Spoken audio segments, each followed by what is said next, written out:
Again, Darren, how's your week been? Have you managed to spend a bit more time with the players and get to know them a bit better? Yeah, no, Catherine, it's been a really good week. It's been a busy week because as well as spending time with the players, there's been additional staff as well around the training ground and up at the stadium that we have been engaging with all week, really. As much as dealing with the players and the staff here at the training ground, we've got to remember we've got staff up at the stadium as well, and they're just as important. So I didn't want to feel that they're isolated up there and we're down here. So I've spent some time up at the stadium as well, really, just to integrate myself with the staff and that, you know. But obviously, working with the boys has been really good. And I'm sure that will all bear fruit when it comes to tomorrow. And you're at the John Smith Stadium for the first time. How much are you looking forward to that? Yeah, really looking forward to it. As I said, you know, I've been up there and, you know, just looked around and felt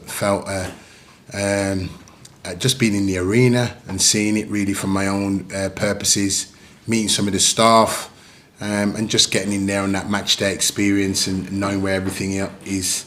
But it feels really good, and I'm really looking forward to tomorrow. Big challenge though in Ipswich. They've been able to continue their form, getting promoted into this season. What do you think is the key to their success so far? Yeah, they've got real momentum, and you know they got the group and squad of players in what they wanted to last season, and that's given them momentum. Obviously, they've promoted, and they've just continued on that wave, really, which is for them, it's been a real good start to the season. For us, it's a wonderful opportunity and a great game for us that we're looking forward to. We're at home, we're in front of our home fans, we're at the John Smith Stadium against good opposition. But as I said, from the way the boys performed the other night, we're encouraged, and we just want to continue building on what we've started. Obviously, you've locked horns with them with Sheffield Wednesday last season as well. Does that give you a bit of an edge coming into this weekend's games now, of course, with Huddersfield, but you know exactly what to expect from Ipswich? Yeah, we know them, obviously, probably over the last couple of seasons. We've been up against each other. So this season, again, you know, we're just here now at Huddersfield. We're just looking forward to the game. And in terms of building on, you know, Karen, what we've started and keeping our own momentum going. As I said, you know, the boys are in a good position mentally and physically. You know, they've gone the last 4 games without suffering defeat. So that tells you that mentally and physically we're in a good place. And we're at home in front of our home fans. So we're looking forward to the game. It should be a good game. 2 good teams on show tomorrow, so we look forward to the match. I've just been speaking to Ben Wiles. He was saying that you've had an opportunity to have some one-on-one conversations with your players this week. Just how useful has that been in getting to know them a bit better? Probably the most important ingredient this week really is to get that one-on-one with the players, because what it does, it brings that understanding, communication, and getting to understand them as men before we get to the footballing side of things, really. And I think that's been the most important aspect. I know them all by either playing against them, but obviously when you get to meet them in person, number one, it's a joy for me to work with them, but B, for the characters and mindset and mentalities is a huge bonus. And what sort of manager are you in terms of getting information across to the players as to what you want from them? There are some managers who like to have loads and loads of information, and it's videos and WhatsApp messages, and others are a bit more, do this, a bit more basic, if you like. Where do you kind of fit on that spectrum? Yeah, I think probably I'd like to think I sit just in between. I don't bombard them with messages. I'm kind of clear with my messages really with them. But I'm very open as a manager for them to come in and engage with me. I think that's really, really important. I don't think you can tie them all with the same brush. I think there's different characters within it, and you just got to be respectful for that. But also there's always a respectful humility with them. But also we're in a training environment where I'm squeezing every pip out of them as well, really, in terms of performance and mindset and mentality. So there's a real thin line in getting that right, and that's always been the line of approach as a manager I do approach the players. individually and collectively. Team-wise, how are you looking? Are there any injuries you can tell us about ahead of tomorrow? No, I mean, apart from David and Wardy, really, those are the two really that, you know, we still find out a little bit more about really in terms of where they're at. But apart from that, really, the boys have trained and they look like they're in good spirits. Timeframes for both David Cosimo and Danny Ward then? Yeah, we're still waiting really. I'm still trying to get a prognosis really, because our main physio and doctor's been off this week with a little bout of COVID, so he's been away. So to get the time frame for them two, he's been away, but hopefully he'll be back in a few days and we'll get the prognosis on them too. And just to revisit, first game at the John Smith Stadium, historically has it been a good stadium for you as a player and a manager? I'm just trying to think for visiting. I think it's been okay as a manager. I think, you know, visiting there with opposition teams, it's been okay really. So hopefully more the same. Yeah, you still get that little buzz of excitement ahead of a new experience like that. I'm really looking forward to it. As I said, you know, at Coventry, the travelling away fans, I want to say personally thank you to them.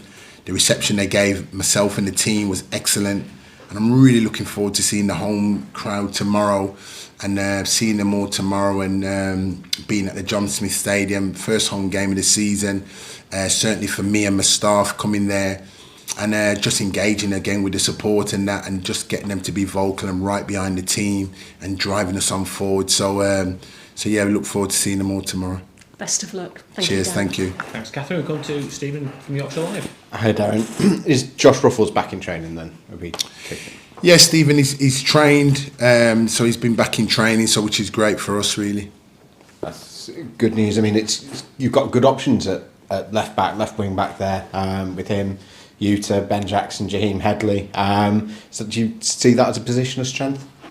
Absolutely. There's different dynamics to the team, Stephen, that, you know, not just at left back or left wing back, left sided centre back.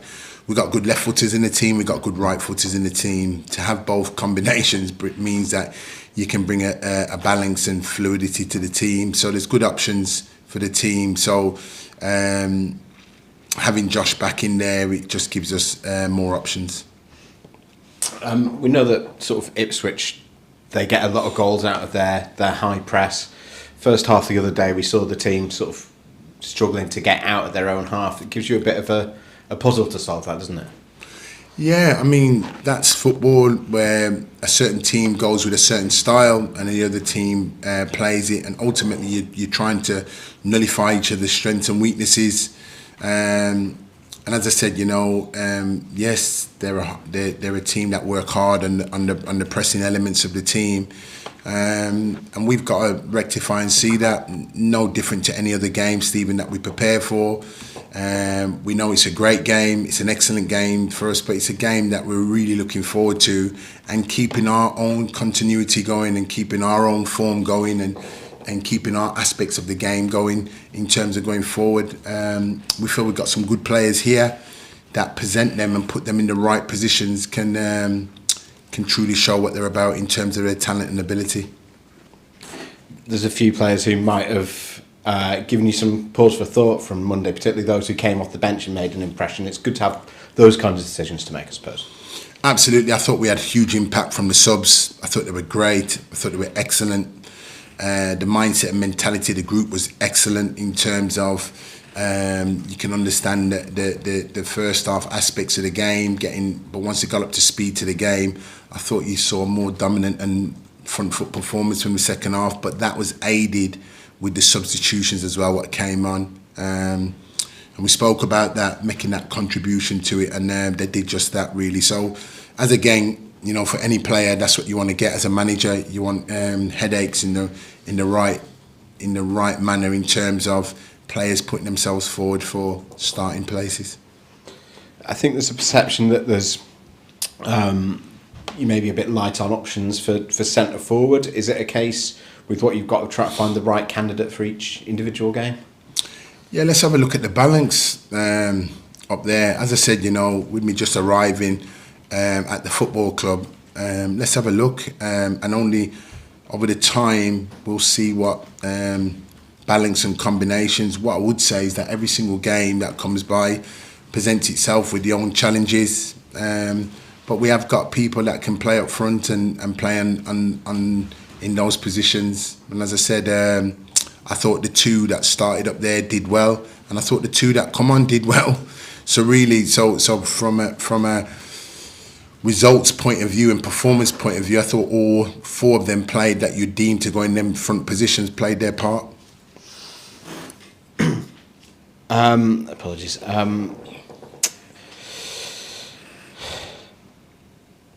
Yeah, you've got a goal from Mikhail Helik the other day. We know Wednesday you got a lot of goals in midfield. Is it a case of trying to spread the goals across the team this season? Yeah, I think once we now that we're in this mindset and playing games and training, you know, we've always scored goals as a team all over the pitch, really. People will identify strikers as scoring goals. Of course, you want your number 9 scoring goals. But wingers have scored goals, fullbacks, wingbacks have scored goals, centre-backs have scored goals from set plays, midfield players have scored goals. And I think that's a really a challenge that I'm really encouraged by really in getting the team, because I do think we got players here in terms of what I'd call probably mavericks in situations that can score goals and create things out of nothing. And I don't want to take that away from them. That would be silly of me as a manager and a coach to take those aspects away from them. So really you look at them and you're trying to add to them. If anything, you're just giving them a little structure to work from. But in terms of that individual brilliance, that's something that you got to be careful as coaches and managers today, is taking that away from the players. So, and that's certainly something that I don't want to do really. So it's seeing that, recognising it, but adding to it. Yeah, I mean, Ben Wiles was saying that it's maybe a case of building things gradually, is it, rather than trying to come in and say, right, we're changing everything and here's a whole load of new ideas. I think that would be the wise thing to do, and the understandable thing to do with a group of players, because sometimes you can give too much information too soon. I think in the time scale that we have and the games that we've got, I think it would be wise to continue building slowly but surely until we really get some real good time to work with the team.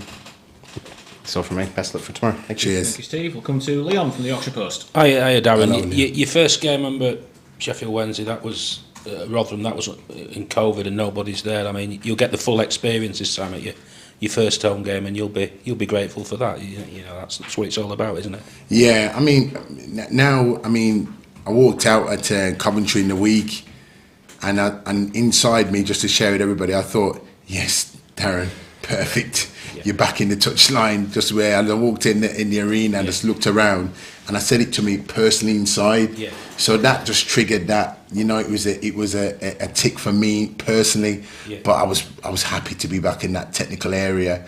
So I scanned the stadium, and then my eyes were focused inside the pitch, and then I was kicking and shouting with the ball, really, in terms of with the team. Yeah. And encouraging the guys in that, you know, and I was encouraged by the team in terms of the performance and the endeavour, really, which was really pleasing. And I was pleased because we deserved something out of the game, certainly on the back of the second half performance. Yeah. So to be at the John Smith Stadium tomorrow, that excitement will be, I'll be thrilled with it, really, to see the home fans and to feel the atmosphere. You know, so I encourage the fans to give us a real good reception tomorrow, and the team, and let me experience that home crowd atmosphere. What's been your sort of impression of Huddersfield from the outside, sort of looking at games and things like that in the past? I mean, I think they've been a football club that I've always respected. I've always felt that it's been a club that do things right. The team has always played the game in the right manner. The players that have represented the club have always represented the club in the right manner. So these are things over the seasons. I remember, you know, sort of being at West Brom as one of the coaching staff when we were in the Premier League, and the team coming down there then, and just having a wonderful continuity, but a respectfulness for the game, and the fans behind it being ever receptive to the team. So I just remember things like that with Huddersfield Town, and of course I've had some friends and people that have worked here at the football club, and speak highly of the football club inside. And I've even got some friends that are Huddersfield Town that they can't believe I'm here as a manager now.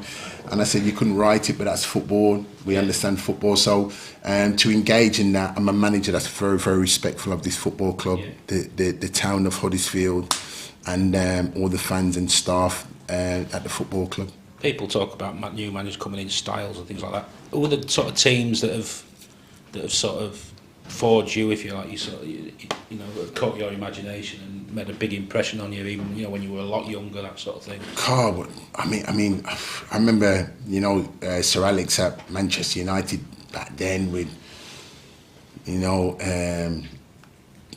York and Cole up top and scoring all those goals, Sheringham and Solskjaer, you know, scoring all them goals. You know, the midfield department when it was, you know, Keane, Butts, Scholes and Beckham, and, you know, just that fluidity and the understanding of that group of players. And I remember looking at them and just their attitude, home and away, to going with that mindset and mentality, that winning drive, really, that really forged in me to in this industry, to have that determination and drive to win games. And I think that embedded in me. And of course now, you know, in this present day now, with the data now, with teams and that, and the style of play and creating the overloads and, you know, patterns of play, structure and all that, I think that's been brought into our game. But it's finding a real fine line between that mindset and mentality of what Sir Alex had then to the present day game here now. And I think we can go too much one way or too much the other way. And I've always tried to strike a balance in between that, really. So those are probably some of the styles of play, really, that's encouraged me as a manager and a coach to try and embed in the team. But one thing that don't change, Leon, is that winning mentality and attitude to want to win games. I think I read somewhere when you were at school in Birmingham, West Brom used to train near where you sort of went to school. You watched them in your lunch hour. Well, you wanted to be a player, but did you always sort of wanted to be a coach almost before you wanted to be a player? Yeah. And it's true, because when we sit at the school, I used to watch West Brom train at lunchtime, and that was one time that I never went, and I went for my lunch. I used to watch it for the whole hour and just see the players' contact on the ball and where they ran and how they held the ball up and their technical abilities on it. And then sort of as you go along, you kind of understand, like, you know, coming into it, that as a player I thought to myself, right, I'm playing, but you know what? The next best thing after playing is to be a good coach. First and foremost, it was a coach. I always remember at the LMA Awards, Sir Alex saying that to become a coach and a manager, you got to do the hard yards. What does it mean? Maybe under 14s, under 16s, under 18s, 23s, loans manager. I went through all that as a coaching, and when I look back at it, Leon, now, I'm so grateful for those roles because of what I've learned from it. And then sort of when you got management, never comes as you probably want it. Usually an opportunity comes and you get thrusted in, and that's what simply happened to me at West Brom. But what I learned in that time in those roles, I was able to step in then and kind of hold your own for that time in the Premier League. And from there, it's just a snowball effect, really, in terms of and what it is. And now it's a manager that definitely I'm a different man to when I first started then, because of just the games that you have, you know. Darren Moore from 0 to 50 is different from 200 to 250 or 250 to 300. So it's just that learning process that you go with, and you're continuously learning, developing, shaping, and dealing with personnel, really. So when I look back at it now, it was to be a good coach, but here I am now as a manager, managing the teams. Did you always keep a little diary or journal, you know, when you were a player, of coaching sessions, what some coach did well and what he didn't do well, that sort of thing? And yeah, I think that's important, really. What went well, what didn't go well. What went well, great. How can you improve it? What didn't go well, great. How can you make that better? All those kind of things. I think that it's not so much journal now. I think we've all got our computers and hard drive now, videos that you can sort of clip and save training sessions and look back at them, really. And I think that I'm no different to that. But the element of that is to improve. you're continuously looking to improve, really. And I don't think as a manager, well, in life in general, you don't want to stand still in it, really, and it's no different as managing. There's also a lot in place. You've been here for about a week. You've had a look around the building, the departments, and it made a good impression. There's a lot to work with here. Fantastic, Leon. And you know, I'll echo this. Credit to the staff for making me and my staff really welcome in here. Credit to the players in them being receptive in terms of what we wanted to do, but them also helping us settle down. Wonderful structure here, training ground, great to meet the staff at the stadium, been to meet them. So it's been a real busy week, and it's been a week ago when I arrived, but every single day has been packed full with people to see and work to do. And it's been no different, really. So I'm really grateful for everybody that I've engaged with, and if I've not caught up with people yet, then I will definitely catch up with them. And just finally, your players as well. You've got a lot to work with. Yeah. As well in terms of the talent available. Yeah, I still think, Leon, that there's more to. I still think there's more to come. I in terms of the time frame that we've had to work with them, I think obviously more. I can't even tell you. You'll have to ask me in weeks to come when I've really had a. But I think I'd probably be echoing what I've said last week because of the timescale. But when the weeks come by and that, you know, I'll probably be able to give you more of a detailed approach with them. But I just echo that. I really do think there's more to come from this group, and I'm encouraged by, in terms of what I see and what I potentially think's there with them, really. So, but over the time of when we're working together, I'm sure that I'll see that, or probably even see something better. Cool. Thanks, Leon. We'll finally come to Jim online. Recording Jim. in progress. Hi, Darren. Darren, I just want to start off. Obviously, people were intrigued to see what a Darren Moore Huddersfield Town would look like the first night out against Coventry. You went for a 3-5-2 formation, Darren. Is that a preferred formation of yours, or was it just, given the time frame, given what you had to work with, you felt that maybe was the best formation? Or are we going to see an awful lot of the 3-5-2 formation implemented under Darren Moore? Yeah, I think it was right to play that system. A couple of things is that I've played that system, but also the team's been used to that system here, really. So what it was trying not to change too much too soon, but also at the same time in the game at Coventry, we were adaptable. The team showed that adaptability to revert to a 4. In essence, a 3-5-2 is a formation that I can play with a back 3, but also we can play with a back 4. So would I say that would be my preferred choice of formation? It's one of the formations that I have played with and I'm happy with going forward. But as I said, as you work through the season and through the leagues, sometimes it can be horses for courses in terms of setting up different ways against different opposition, and time will tell as the season progresses on.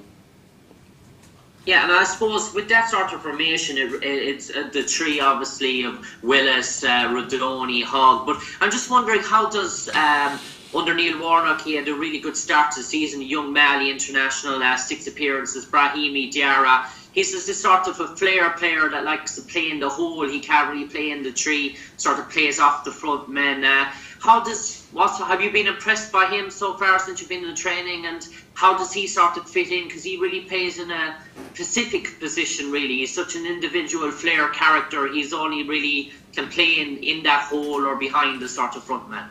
Yeah, Brahim, I've been really impressed with him, as I have with the group, him going forward. He's an exciting player, a wonderful talent from what I've seen thus far. And I know he's one of them that, you know, I speak highly about, where I think there's more. In this system, he can play. In this system, he can play. There's a role I believe he can play in this system. And he's doing really, really well in terms of what we've seen so far. The other 3 boys that you're sitting there complement each other very, very well in terms of their versatility and fluidity in that midfield. But also, we feel that Brahima can play in that as a 3, and as I said, you know, he's part of the squad, and we can call upon him at any time when we see fit. And I suppose, Darren, just on Ipswich, no one has been able to figure out that 2-3 block that they've been implemented so far, so successful, and they've been shown, Ipswich has shown how to win games by the 1-0 ground out the wins. They've come back and won the 4-3s, the 5-4 so far this season. So they've been sort of winning games the hard way and winning games the easy way, and they've been sort of just have a knack, really, like Huddersfield had in previous seasons. You come in of getting results no matter the equation, whether if teams want to go for a shootout, they'll go for a shootout. If it's a scrappy affair, they'll go for a scrappy affair. Is that the sign of a team that has been well seasoned, and maybe that has spent an awful lot of time together developing their ethos under Kieran McKenna? Yeah, you can look at those as an aspect because of the time and the longevity they've had together. But also it tells me as well that they're an exciting team to watch. And if you're a neutral fan, there's lots of goals in terms of where they've been at. And I'm sure it'll be another exciting game tomorrow. What my thing is doing, Jim, is focusing on Huddersfield Town and our momentum and keeping us going forward. And our momentum that, you know, at the last 5 games, we've managed to go 4 now, and just keep building that going forward. And I think that's where we are as Huddersfield Town Football Club. The town fans is keeping that continuity. It's a wonderful game, and we look forward to the game tomorrow. We really do. But my momentum as a manager is to keep focus on working on the strengths to the points that we need to work on and focus on with regards to tomorrow's game. And come 3 o'clock tomorrow, we're just looking for the performance from the boys.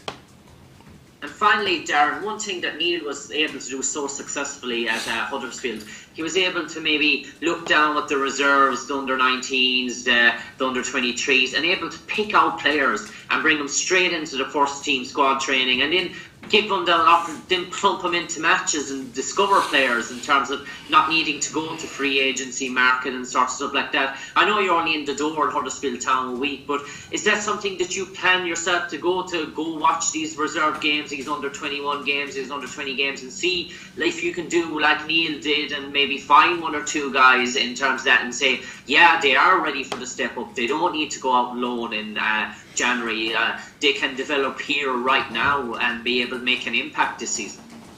I think it's essential, really, and with us coming in now, obviously the focus has been the games that we've got now, but we see as international break comes as a time to lift your head and take all that into consideration.